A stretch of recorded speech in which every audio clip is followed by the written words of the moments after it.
Ashok Subron, ministre de la Sécurité sociale. Les parasites gravitant autour de l'État sont toujours là. Ministre de la Sécurité sociale, de l'intégration sociale et de la solidarité nationale depuis la victoire de l'Alliance du changement, Ashok Subron n'a rien perdu de sa verve militante. Pour lui, les profiteurs qui cherchent à capter les ressources publiques au détriment du peuple sont toujours à l'affût.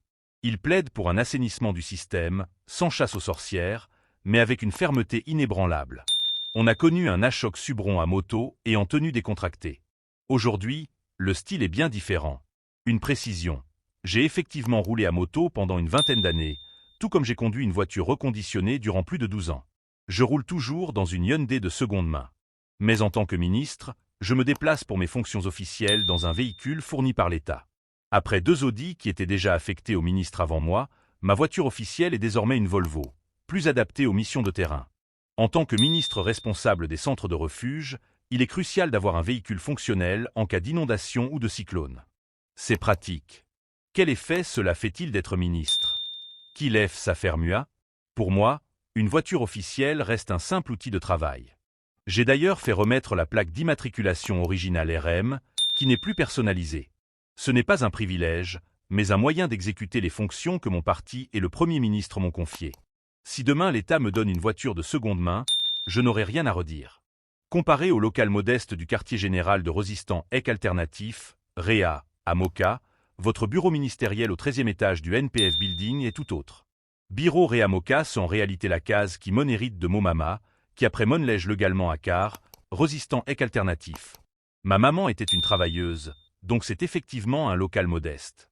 Quant au bureau de ministre, au 13e étage du NPF Building de Port-Louis, il est aménagé et personnalisé, bien spacieux et utile. C'est un bureau de fonction, rien de plus. Si demain l'État décide de me donner un autre bureau, cela ne me posera aucun problème, tout comme pour la voiture. Est-ce difficile de troquer ses vêtements de syndicaliste et de négociateur contre une tenue plus protocolaire? C'est une nouvelle réalité.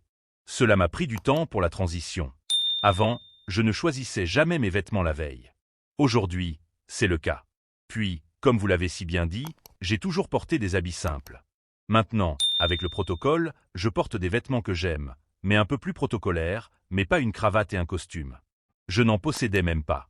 Je dois admettre que je me suis offert un blazer la veille de la présentation des candidats.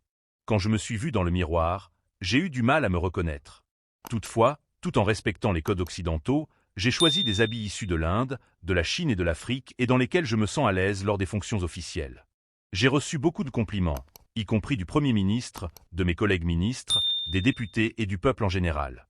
Après tout, ne dit-on pas que l'habit ne fait pas le moine, et comme on dit en krill, pea capav getzozo par soplim. Mais rien ne me fait plus plaisir que de retrouver mon jean, mon t-shirt et mes baskets lors de mes jours de repos. Peu importe la voiture dans laquelle je roule ou la tenue que je porte, ce qui m'importe, c'est de rester fidèle aux convictions de Papillon que je défends. Un des dossiers prioritaires de notre mandat est la remise sur pied du National Pension Chem 2.0, qui avait été démantelé par l'ancien gouvernement. Depuis votre entrée en fonction, quel dossier avez-vous dépoussiéré en priorité? Je gère 2 ministères, la sécurité sociale et l'intégration sociale. C'est le plus grand ministère en termes de citoyens concernés, mais aussi en termes de budget et d'actifs gérés. Quels sont les principaux axes de travail? NBSP.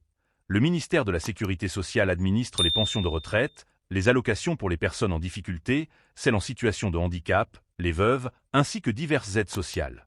Il gère aussi le Fonds de solidarité nationale, les pensions sous le NPF, la retraite des travailleurs via le portable retirement gratuity fund et les allocations du transition unemploiement benefit et du workfare programme. Quant au ministère de l'intégration sociale, il gère essentiellement la National Empowerment Foundation, NEF, qui soutient les Mauriciens en précarité, ainsi que la National Social Inclusion Foundation, NSIF, qui finance des projets associatifs et des organisations non gouvernementales, ENG. Quelle a été votre priorité en arrivant au ministère avec votre junior ministère Kugan Parapan? Dès notre prise de fonction, notre première mission a été de garantir le paiement du 14 mois aux pensionnés et aux bénéficiaires d'allocations. Il était crucial que cet argent leur soit versé at one go. Ensuite, nous avons réalisé un état des lieux et dressé un bilan catastrophique. Plusieurs services sont en crise. Quelle crise s'agit-il exactement? NBSP. Saviez-vous que plus de 5000 travailleurs ayant pris leur retraite n'avaient toujours pas touché leur retirement bénéfice? Certains attendaient depuis plus de 2 ans, et d'autres sont même décédés sans jamais les percevoir. Savez-vous que pour environ 150 000 travailleurs, les employeurs n'ont jamais transmis les informations nécessaires à la Mauritius Revenue Authority, MRA, ni ne les ont entrées dans le service informatisé de l'organisme. Résultat, ces employés du secteur privé risquent de graves complications au moment de prendre leur retraite. Cette situation cause un immense préjudice aux travailleurs. JE prend la question des disability benefits. Dès mon entrée en fonction, une première préoccupation majeure est apparue, les nombreuses doléances publiques. Il me fallait des données statistiques et scientifiques pour comprendre l'insatisfaction du public. Actuellement, 50% des cas examinés par le Medical Board sont rejetés.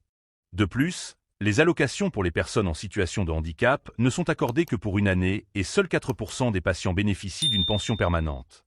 Savez-vous que le temps d'examen d'un patient par le Medical Board est de seulement 15 minutes en moyenne? Plus de 5000 dossiers sont rejetés ou sont alloués pour 1 an ou 2 ans seulement. Qu'est-ce qui ne fonctionne pas dans le système? NBSP. Il est clair que le système est engorgé et dépassé. Mon junior ministère et moi nous attelons donc à dépoussiérer ce dossier en urgence afin d'y apporter des réformes. Quelle est la suite? NBSP. Il y a urgence. D'abord, aucun recrutement adéquat n'a été effectué ces 10 dernières années. Ensuite, le personnel n'a pas reçu de formation suffisante et la gestion des dossiers est catastrophique. Lors de notre visite au bureau de la Sécurité sociale de Rose-Île, nous avons constaté que des dizaines de milliers de dossiers n'ont jamais été digitalisés. C'est pourquoi j'ai relancé le recrutement et enclenché le processus de digitalisation qui avait été bloqué par l'ancien gouvernement. Aussi, un des dossiers prioritaires de notre mandat est la remise sur pied du National Pension Chem 2.0 qui avait été démantelé par l'ancien gouvernement. Et l'intégration sociale? Nous avons